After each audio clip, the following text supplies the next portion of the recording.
Now, meanwhile, the UAE ambassador to Sri Lanka, Khalid Nasser Al-Ameri, expressed his views on the bilateral relationship between Sri Lanka and the United Arab Emirates, highlighting that trade between the two nations exceeded $3.9 billion within the past 2 years. Speaking at an event in Colombo, the UAE ambassador in Sri Lanka revealed that tourist arrivals from the United Arab Emirates have also increased by 50% year-on-year.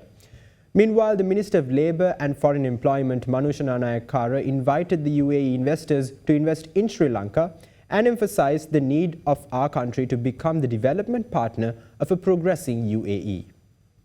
The 52nd National Day of the United Arab Emirates was held in Colombo recently.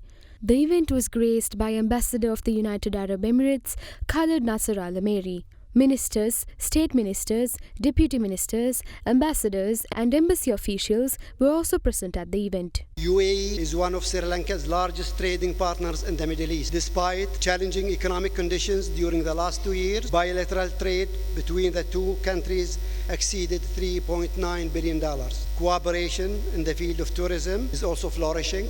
The recently concluded MOU between the Civil Aviation Authorities of Sri Lanka Tourism and Trade. The number of tourists arriving from UAE has increased by almost 50% year-on-year. UAE is currently hosting the 28th Conference of the Parties to the United Nations Framework Convention on Climate Change, COP28, at Expo Dubai. The conference will bring together world leaders, experts, activists in an effort to mitigate the risks facing our planet. I am happy to note that Sri Lanka's President, His Excellency Ranil Wickremesinghe, is a strong advocate of climate justice, and under his guidance, Sri Lanka has proposed the establishment of a climate justice forum, foster international collaboration, address various climate challenges. I also welcome Sri Lanka's ambitious initiative to create International Climate Change University, designed as a global platform for research and development focused on climate change action, and its proposal also to introduce the Tropical Belt Climate Ambition Project, targeting the highly biodiverse Tropical Belt region. Given that regions closer to the equator are rich in biodiversity, this project will promote the harnessing diverse potential and managing resources responsibly. The world needs to remain united and work together to develop collective solutions to achieve substantial shift in confronting climate change, a shift that allows us to move our focus from negotiations to achieving tangible results in a pursuit of inclusive and sustainable future. Sri Lanka and the United Arab Emirates have enjoyed close cordial relations since established formal diplomatic relations